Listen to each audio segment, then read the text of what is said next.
Darkness, wind tearing through an open plain. A small group huddles near a dying fire. Not far away, a young man grips a stone, not just any stone, but one sharpened to a cruel edge. Across from him, another human lies in the dirt, breathing, but barely. For thousands of years, our kind had survived against predators, hunger, storms. We ran when danger came. We hid. We endured. But this moment was different. The stone in his hand was not for hunting an animal. It was not for breaking open fruit or scraping hide. This stone was for him, another human. The choice to kill, not in panic, but in thought, had never been so clear. What had changed? Why did one of us turn against another? And how did that decision alter the course of all human history? Because in the shadow of that first weapon lay two possibilities: the power to protect and the power to destroy. This is the story of the first time we decided that death could be delivered by our own hands. Chapter 1. Life without weapons. Before sharpened stones, before wooden spears, there was only the body. We had nothing sharper than teeth, nothing stronger than bare hands.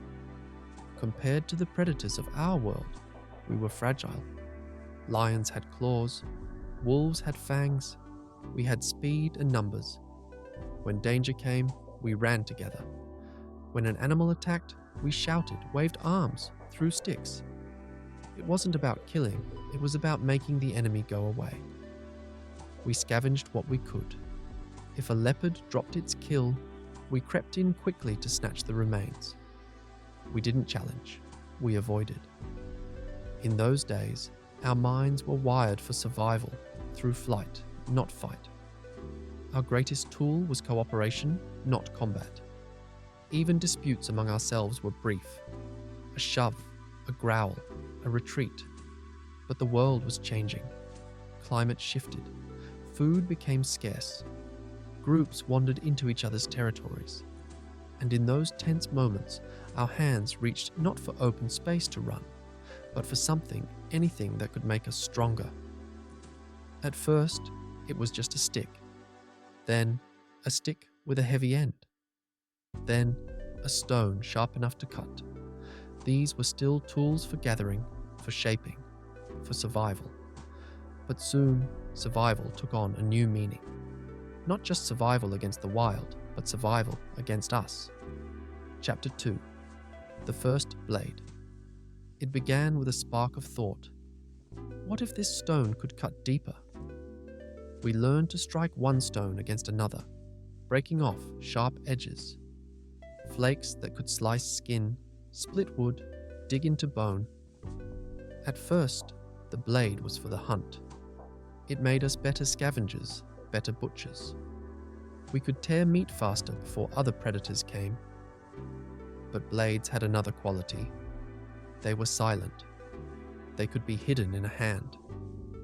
They gave even the weakest person an advantage. Somewhere, perhaps in a dispute over food, one of these blades was lifted not towards an animal, but towards a fellow human.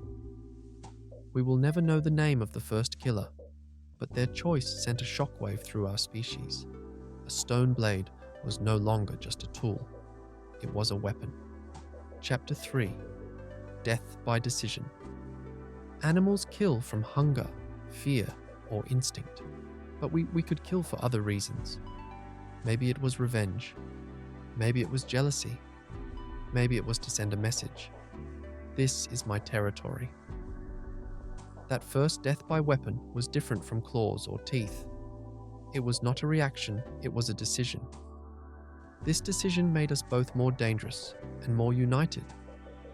Dangerous because any human could now be a threat. United because we needed alliances for protection.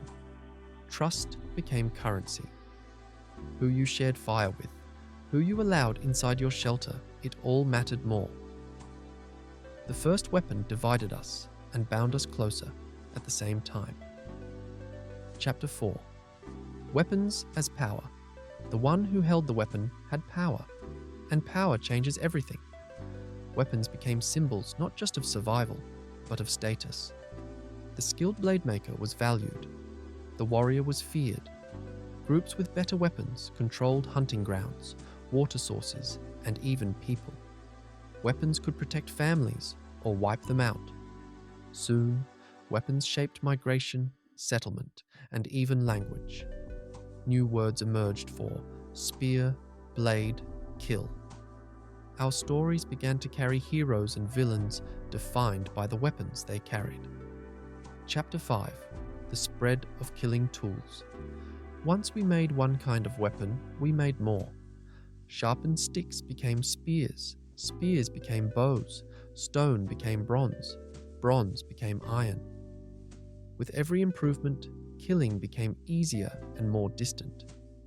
The hand that once had to strike from arm's length could now kill from across a field. The emotional barrier to killing dropped. The consequences grew larger. Weapons were no longer just about defending yourself. They became tools for taking what others had. Chapter 6: Morality and Murder. Something strange happened alongside this rise in killing. We developed rules. Don't kill your kin. Don't kill inside the tribe. Killing without reason is wrong. Weapons forced us to think about right and wrong in a new way. We began to value life because it could be taken so easily. The first codes of morality, the first laws, the first agreements, they were born from the shadow of the first weapon.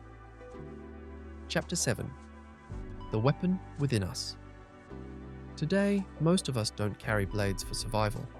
We live behind walls, under laws, but the instinct, the awareness that we can kill lives on.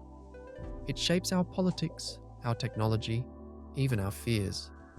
From nuclear weapons to cyber warfare, every new first weapon changes humanity again. That sharp stone never really left our hands. The first weapon was not just a tool of death. It was a mirror. It showed us our capacity to protect and to destroy. It taught us trust, alliance, law, and war. And when we hold a weapon today, in any form from a soldier's rifle to a keyboard that can unleash chaos, we are holding the shadow of that first stone. We didn't just invent the weapon. We invented what it meant to be human when death was in our hands.